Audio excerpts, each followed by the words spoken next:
Alliance didn't even only give me the degree, but it gave me the idea to think outside the box. That helped me a lot in my career.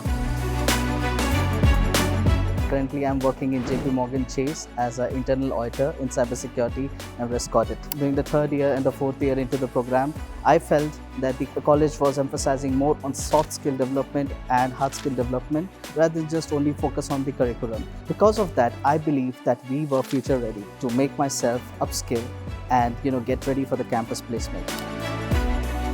They offer different programs which helps us connect to the alumnus, the people who are working currently into the industries, into big positions, and they help us, getting mentored from them, taking part in some of the activities fest inside the college.